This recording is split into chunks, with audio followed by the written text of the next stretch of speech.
السلام علیکم ورحمۃ اللہ وبرکاتہ۔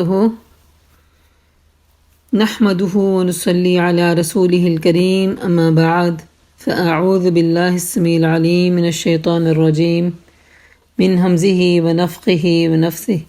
بسم اللہ الرحمن الرحیم۔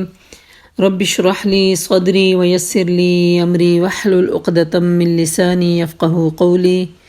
ربنا زدنا علما اللهم فقهنا في الدين وعلمنا تأويل ربي يسر ولا تعسر وتمم بالخير اللهم إنا نسألك علما نافعا وعملا متقبلا ورزقا حلالا طيبا واسعا اللهم انفعنا بما علمتنا وعلمنا ما ينفعنا وزدنا علما اللهم إنا نعوذ بك من علم لا ينفع ومن قلب لا يخشع ومن نفس لا تشبع ومن دعوة لا يستجاب لها اللهم أحسن عاقبتنا في الأمور كلها وأجرنا من خزي الدنيا وعذاب الآخرة آمین ثم آمین یا رب العالمین۔ سب کو دل کی گہرائیوں سے ویلکم کرتی ہوں۔ اہلا و سہلا و مرحبا۔ یا رب بنا دے ہم سب کو اہل القرآن و اہل التقوی و مغفر آمین۔ چلیے آیت نمبر 177 سورۃ البقرہ۔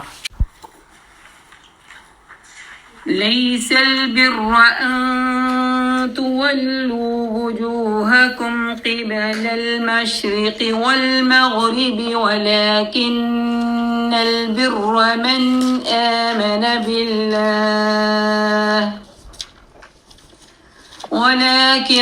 ولكن البر من آمن بالله واليوم الآخر والملائكة والكتاب والنبيين وآتى المال على حبه ذوي القربى واليتامى والمساكين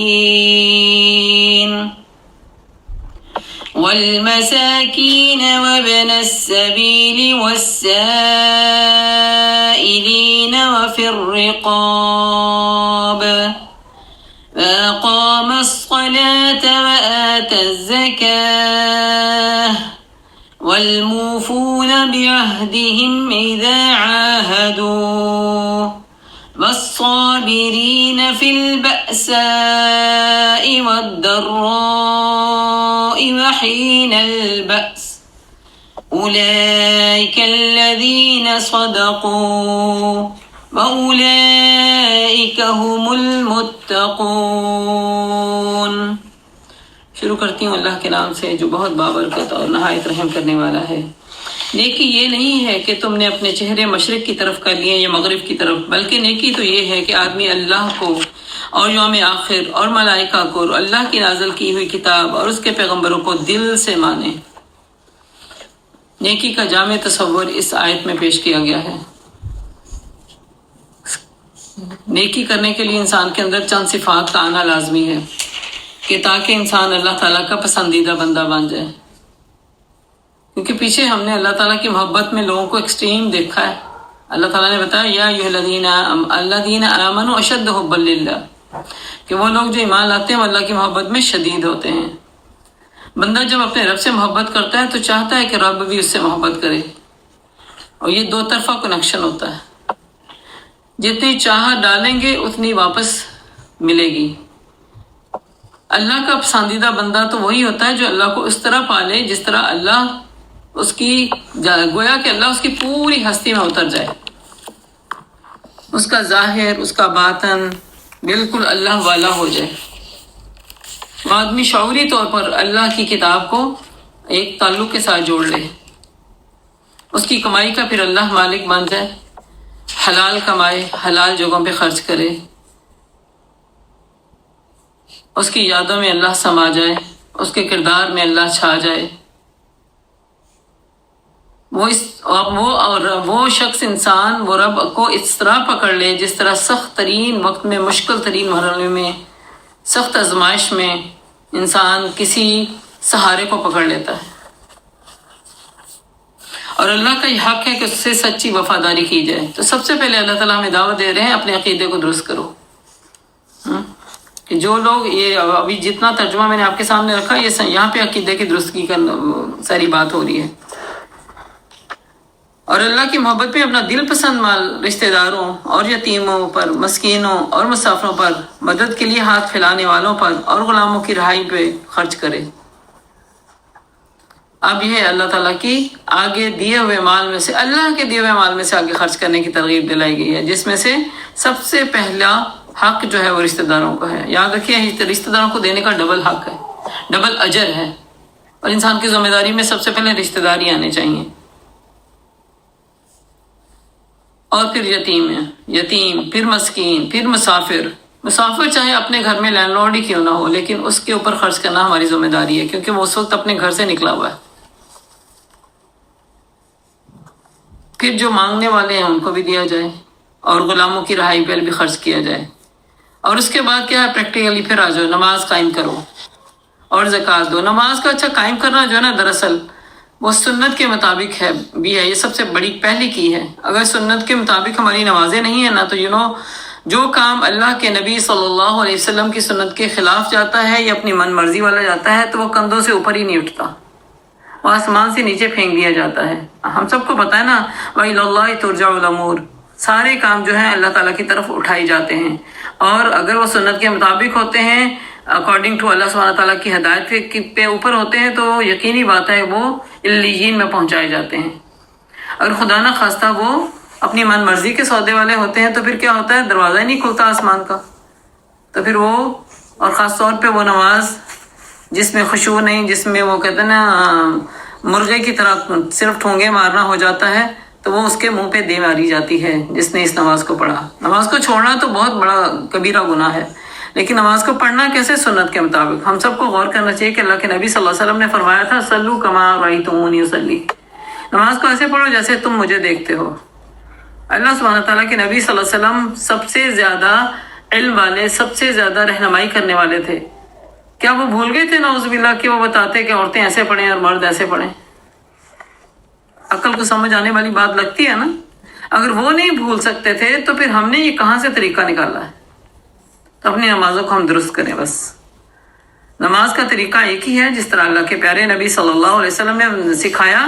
اور وہ ان کے پیچھے نہ صرف مرد حضرات بلکہ بہت ساری عورتیں صحابیات بھی آتی تھی اور نمازیں پڑھتی تھی. تو کبھی ایسا نہیں ہوا، کبھی ایسا نہیں سنا، کبھی ضعیف حدیث میں بھی ہم نے نہیں سنا کہ ان کے طریقے میں کوئی ڈفرنس تھا یا اللہ کے نبی نے ان پہ کوئی ہدایت دی تھی. نہیں، ایسی بات نہیں ہے. تو نماز قائم کریں اور زکوٰۃ دیں. زکوٰۃ دینا ایک لازمی امر ہے. زکوٰۃ پھر ہمارے مال پہ بھی ہے، ہمارے سونے پہ ہے، ہماری تجارت پہ بھی ہے. جو ہم سم ٹائم کپڑوں کا تجارت کرتے ہیں یا سم ٹائم کسی اور چیز کا تجارت کرتے ہیں، اس کی اماؤنٹ پہ بھی ہے، اس کی مالیت پہ بھی ہے. تو زکوٰۃ نہ دینے والوں کو اللہ کی طرف سے کیا قبر میں خاص طور پہ ایک اژدہا چھوڑا جائے گا جو اس کو کاٹے گا. بہت خوفناک اژدہا ہوگا، اور وہ کہے گا اب میں تیرا کنز ہوں، یعنی میں تیرا مال ہوں، تو نے جس کو چھپا چھپا کے رکھا اور نہیں دیا. ہم میں سے سب کو دولت کمانے کا شوق تو بہت ہے، مگر اس کے اوپر ادا ہونے والی زکوٰۃ سے بے بہرا ہیں. بہت سارے مسلمان ایسے ہیں جن کو اس بات کا پتہ ہی نہیں ہے. اس کا پتہ لگانا ضروری ہے، یہ اہم فرض ہے. یہ جیسے میں نے بتایا تھا کہ بنیان الاسلام علی خمس، کے اسلام کی جو بنیاد ہے وہ 5 چیزوں پر ہے. تو 5ویں چیز میں یہ زکوٰۃ ہے بیچ میں. اور نیک وہ لوگ ہیں جو اپنے عہد کو پورا کرتے ہیں اور اسے وفا کرتے ہیں. سبحان اللہ، سب سے بڑی بات. ہم بھی عہد کر کے اس مسلمان کی کیٹیگری میں بیٹھے ہوئے ہیں نا. ہمارا عہد کیا ہے؟ لا الہ الا اللہ محمد رسول اللہ. اور اس کو نبھانا کہ اللہ کی مرضی کے مطابق ہمارے عمل ہو جائیں. جہاں اللہ روک دیتے ہیں وہاں پہ رک جائیں، جہاں سے وہ چلنے کو کہتے ہیں چل پڑیں. وہاں پہ اپنی انا یا اپنی مرضی نہیں شامل ہونی چاہیے. اور تنگی و مصیبت کے وقت اور حق اور باطل کی جنگ میں صبر کریں. یہ ہیں نیکوکار لوگ، اور یہی لوگ متقی ہیں. تقویٰ پانا ہے تو یہ ساری کوالٹیز کو اڈاپٹ کرنا پڑے گا. اللہ سبحانہ تعالیٰ ہم سب کو اس کو اڈاپٹ کرنے والا بنا دے، اس کو نبھانے والا بنا دے. عہد نبھانا بہت بڑی ذمہ داری کی بات ہوتی ہے نا، اس لیے اس کا علیحدہ سے ذکر کیا. پھر صبر کی بات جو کی، صبر تو نیکیوں کی بنیاد ہے. ہر نیکی کی بنیاد صبر ہے. جو صبر کر کے نیکی نہیں سنبھال سکتا تو اس کی نیکی بھی ضائع ہو جاتی ہے. جو صبر کر کے اپنے صدقے کو نہیں سنبھال سکتا اس کا صدقہ بھی ضائع ہو جاتا ہے. بہت دفعہ ایسا ہوتا ہے کہ انسان اپنے نیکیاں اپنے رب کی خاطر کرتا ہے اور صدقات بھی اپنے رب کی خاطر دیتا ہے، لیکن کسی نہ کسی پوائنٹ میں جا کے جتا بیٹھتا ہے، کسی نہ کسی پوائنٹ پہ جا کے لوگوں کو اس کو دکھا بیٹھتا ہے اور بڑا اس پہ روب جماتا ہے کہ میں نے تو یہ بھی کیا، میں نے اس کا یہ خرچہ بھی اٹھایا، میں نے وہ بھی کیا۔ تو یاد رکھیے ایسے جو کام کرنے سے ساری نیکیاں ضائع ہو جاتی ہیں۔ اے لوگوں جو ایمان لائے ہو، تمہارے لیے قتل کے مقدموں میں قصاص کا حکم لکھ دیا گیا ہے۔ آزاد آدمی نے قتل کیا ہو تو اس کے لیے آزادی سے بدلہ آزاد آدمی سے بدلہ لیا جائے گا۔ اگر غلام نے قتل کیا ہو تو غلام ہی قتل ہوگا، اور عورت اگر اس جرم کی مرتکب ہوئی تو عورت ہی قصاص میں قتل ہوگی۔ ہاں اگر کسی کے قاتل کے ساتھ اس کا بھائی کچھ نرمی کرنے کے لیے تیار ہو تو معروف طریقے کے مطابق خون بہا کا تصفیہ ہونا چاہیے۔ قاتل کو لازم ہے کہ نیکی کے ساتھ خون بہا ادا کرے، راستے کے ساتھ، انصاف کے ساتھ خون بہا ادا کرے۔ یہ تمہارے رب کی طرف سے تخفیف اور رحمت ہے۔ فمن اعتدى بعد ذلك، پھر اس پر جو بھی زیادتی کرے گا اس کے لیے دردناک عذاب ہے، دردناک سزا ہے۔ کب کیسے ہوتا ہے؟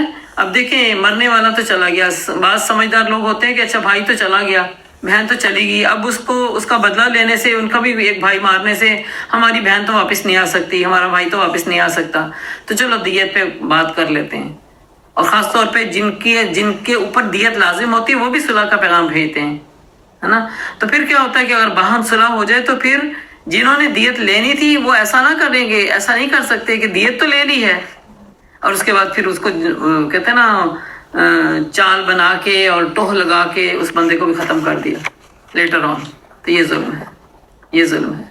اور دیت لینے کے لیے بھی اب ان کی جو جن کا گیا تھا نا رشتہ ہاتھ سے، ان سے نمبر لیا جائے گا وہ کتنی دیت لیتے ہیں، ان کو مجبور نہیں کیا جائے گا اور وہ بھی ظلم کرنے والوں میں سے نہ ہو۔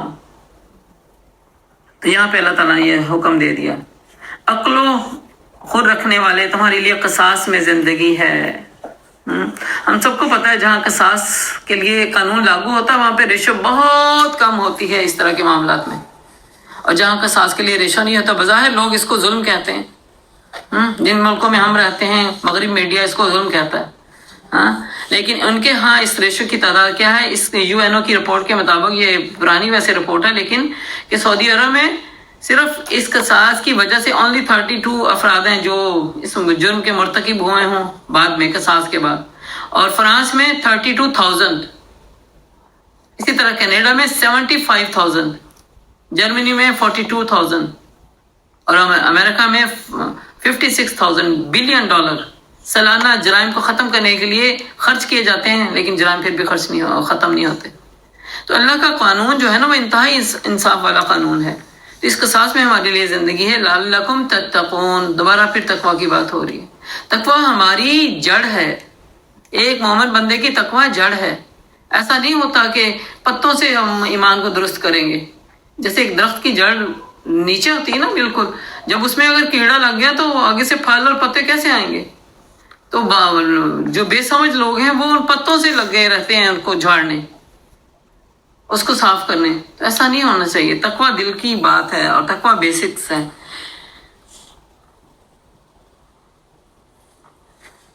اگلی آیت ہے، تم پر فرض کیا گیا ہے جب تم میں سے کسی کی موت کا وقت آئے، وہ اپنے پیچھے مال چھوڑ رہا ہو تو والدین رشتہ داروں کے لیے معروف طریقے سے وصیت کرے، یہ حق ہے متقی لوگوں پر۔ وصیت کا اللہ تعالیٰ کی طرف سے آ جانا دراصل ایک اللہ کی طرف سے بہت بڑا صدقہ ہے،